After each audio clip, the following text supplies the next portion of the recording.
Hey folks, welcome to Advisory. Happy Tuesday. I hope you're all doing well. I hope you guys had a good Thanksgiving break and that you are well rested and ready for the next couple of weeks of school before we get another long break.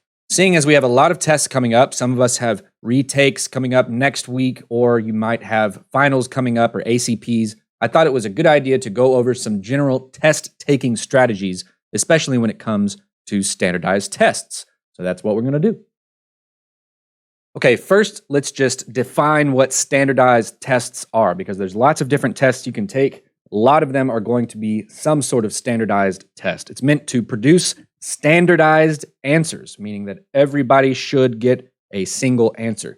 Usually they're multiple choice, although there are some writing portions in some standardized tests, and it's meant to measure student performance across a large population, like the district or the state or the nation, and in some cases, determine graduation readiness. You have to pass these certain tests in order to graduate from high school. The examples of standardized tests are, of course, the STAR, which you have been taking and preparing for many years if you have gone to Texas public schools for that time. You also have ACPs, which are the district's end of semester exams that you'll be taking in a lot of your classes. You also have exams like the ACT or the SAT, which everyone across the nation takes, and it helps determine for colleges how much money to give you sometimes for scholarship or where you might be at as you enter college. And if you're taking the AP exam, you'll probably take some form of standardized test over the content that you're in. And regardless of the content, whether it's math, science, English, whatever it is, there are general strategies that can help you both prepare and perform on these tests, and I'm going to go over them now. These are some tips on how to prepare for any sort of exam, especially standardized tests. Number one is to know as much as you can what the test is going to be like. You can get this information from your teachers, you can get this from practice tests, but you want to have a general idea of what sort of style the test is, whether it's multiple choice or written or a mixture of both, and what the content is going to be on the exam. So for instance, for a STAR test, you would probably be testing over the entire course, but maybe you just have a certain few units that you're testing over in the ACP at the end of the semester. So you got to know that kind of thing. The next one might be obvious, but paying attention in class does a miraculous job of helping you prepare for the test and keeping up with the assignments, because individual assignments are often meant to help you progress towards mastery of the content, which will help you in the exam as well. So keep up with your work, pay attention. Don't expect to blow off the class and then all of a sudden be good at the test at the end, because that's often not the case. Number three, when you don't understand something, go to tutoring with that specific idea of what you need help with. If you go into tutoring for extra help and you don't have an idea of what you already know versus what you need to know to build your knowledge, then you're not going to have a very productive tutoring session. So as you go to tutoring, have a specific set of questions or a concept that is particularly confusing to you to talk to your teacher about. Number four is to study up until the night before. All I mean by that is when you know you have an exam, pace out your study sessions over a few days rather than waiting until the very last minute, and certainly don't try to cram everything the morning of your test, all right? Study for a few minutes every day up until the night before, and then go to bed early, get plenty of rest, and we'll talk about that here in just a second. You have to take care of your body, especially for these long, boring, sometimes standardized tests, because if you don't have enough sleep, if you don't have enough proper nutrition in your system, and you don't have enough water, then your body and brain is going to start shutting down like C-3PO. It's important to get plenty of sleep the week and months leading up to the exam, not just the night before as well. Okay, let's talk about what to do on the day of a big exam. The morning of an exam, make sure you grab a protein-heavy breakfast. This can be a protein bar. This can be as simple as a couple of fried eggs on the stove in the morning before you walk out the door. Something that has lots of protein. Try to avoid carbs, especially things like chips and other things that are easy to snack on and eat before you go into the exam. Your brain is going to run right through that, and it's not going to have the nutrition it needs to sustain a long period of time taking the test. As much as you can, get to the test early, all right? You don't want to get there an hour or two early, but early enough to where you're not stressed out when you're trying to get to your testing room. You know where you're going in plenty of time. You grab a seat, you put your phone or your backpack up in plenty of time to sit, take a few breaths, and settle into the testing environment before the test starts. Number 8 is a big one, especially the day of an exam. Avoid negative self-talk, either with yourself or with others, and replace those things with positive affirmations. You kind of know what I'm talking about. You know, when everybody is nervous about a test and you're all settling in and you start talking about, oh man, I didn't study. Oh man, I'm going to bomb this test like so hard. I didn't even study. You didn't study? Oh my gosh, I couldn't study. Nah, I didn't study. Studying's for losers. All that's happening when people do that is they're trying to make themselves feel better about being nervous about the test. Don't engage in any of that negativity, all right? Even if you're not feeling prepared for the test, it's not going to do you any good to have a negative attitude or a negative expectation going into the test. Affirm yourself in the preparation that you've done while you've done assignments that lead up to the exam or that you've paid attention in class. Remember that you know what you know, and what you don't know, you can do an educated guess on. And at the end of the day, the score is going to be what it's going to be. But you're not going to add any points by stressing out or engaging in negative talk with others leading up to the exam. Okay, so that's preparation. Now let's talk about the performance. That means the actual moment that you take the test. This is when the testing has begun, and these are the things that you can do to potentially help boost your score and your confidence while you're taking the test. Number one is stay alert, all right, from the beginning. That's why it's good to get there early so you can get settled into the room and listen to the instructions that the proctor is giving you and read the questions that are being asked very carefully. Use your time wisely. Some tests are timed and they have a limit to them. A lot of STAR tests this year don't have any sort of time limit, which means you can take as long as you want.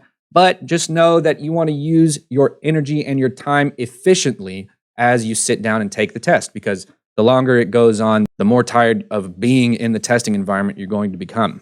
When it comes to multiple choice questions, regardless of what the content is, you want to make sure you're using the process of elimination, which raises the chances of you choosing the correct answer out of the 4 or 5 choices. All right, so let's go to a silly example to make my point. So let's say you're taking a test and you get a question that you just absolutely don't know. Okay, my example here is, what color is Mr. Hall's beard? It's just a silly example. But pretend that you don't know. Okay, pretend you've never seen my beard. All right, pretend I'm not even here. What color is Mr. Hall's beard? And you don't know the answer. Your brain is racing, all those things.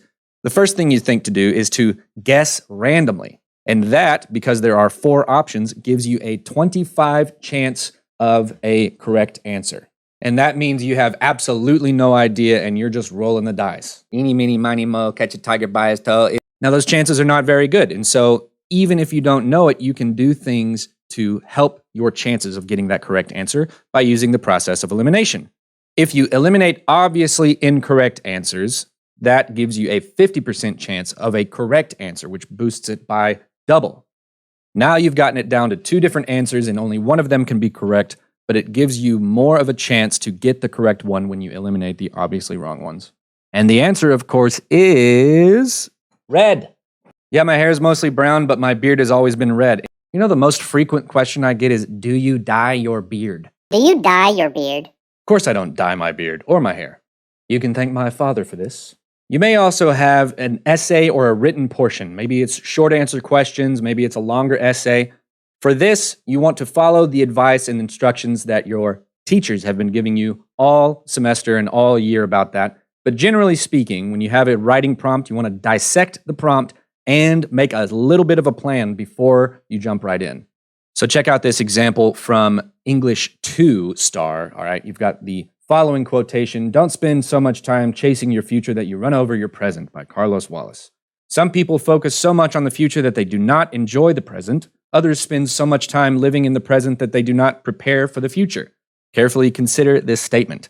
Write an essay stating your opinion on which is more important, preparing for the future or focusing on the present." All right, so there's a lot of words on these prompts, and by this time you've probably taken a lot of multiple choice questions and your brain might be a little bit sleepy. And so it can be overwhelming to see all these words on the page. And so when you're looking at a prompt, make sure you are figuring out what parts aren't really part of what they're asking you to do, like this right here. The quote and the sentences before the prompt are there to get your brain thinking, and the stuff below here is to just make sure you know what your actual task is, but the actual prompt, the thing that they're asking you to do, is buried right there in the middle. This is the actual task that we have, which is to write an essay stating your opinion on which is more important, preparing for the future or focusing on the present.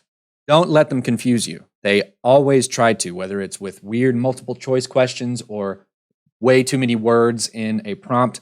Just focus in on what they're actually asking you to do. The fifth tip here is to do the worst first. All this is an encouragement to use your energy wisely, all right? Think about what might be the hardest part of the test, what might be the hardest section. If you know that there's going to be a writing portion and that might be more difficult for you than the multiple choice, whatever the most difficult thing of the test is to you, do that first and get it out of the way while you still have a lot of energy, as opposed to at the end of the test when you're very tired. When you're in the middle of a big test, make sure you take short, meaningful brain breaks. Now, sometimes this might look like taking the pass to go to the restroom for a moment, but oftentimes you don't even have to leave your desk to take a short, meaningful brain break. All you got to do really is take a few deep breaths. Just sitting there, and when you get confused or stressed, taking a moment to take big, deep inhales through the nose and exhales through the mouth might be the ticket to re-energizing yourself and getting focused back on the task. Whatever you do, don't lay your head down, okay? Way too many people have just said to themselves, oh, I'll just take a little bit of nap here, and then have woken up and the test is over, all right? Be very careful. That's why it's very important to get lots of sleep the night before. Number 7 is do you, all right? In a testing environment, it can be very easy to feel the pressure to finish. If you have somebody that finishes way earlier than the rest of the class, makes you feel like, oh, why didn't I finish early, right?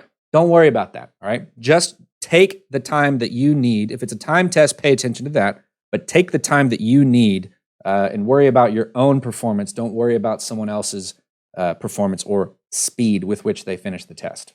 As you're wrapping up the test, you want to double check your answers. If it's a paper test and it's a Scantron, you want to make sure that all the bubbles are nice and clean. If it is an online test, you want to make sure that you've answered every question. Double check your answers, but be careful not to second guess yourself. Double checking is just making sure that you've answered the question. Second guessing is when you are freaking out about a specific answer and you change your answer at the last minute. A lot of the times people find that their first gut instinct was correct. And so be careful not to second guess yourself, especially if you're going back and reviewing difficult questions. And finally, when the test is over, release the stress. All right? You did all within your power during the testing time to succeed. If you prepared, if you slept, if you ate a good breakfast, if you stayed hydrated, you stayed alert through the test and you did your best, that's all you can do. It's important not to freak out about tests after the fact because all you do is make yourself more anxious for the next test that you'll take.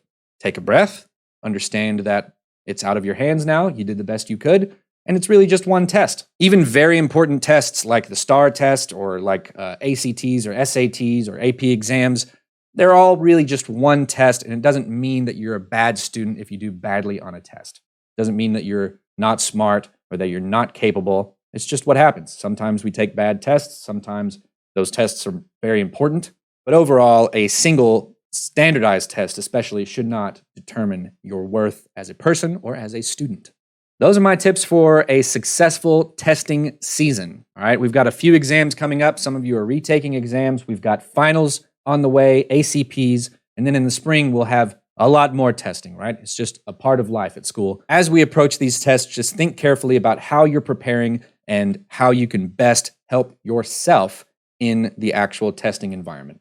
That's all for now. You can go to the activities on the next slide. Be good to yourself and others, and we'll see you real soon.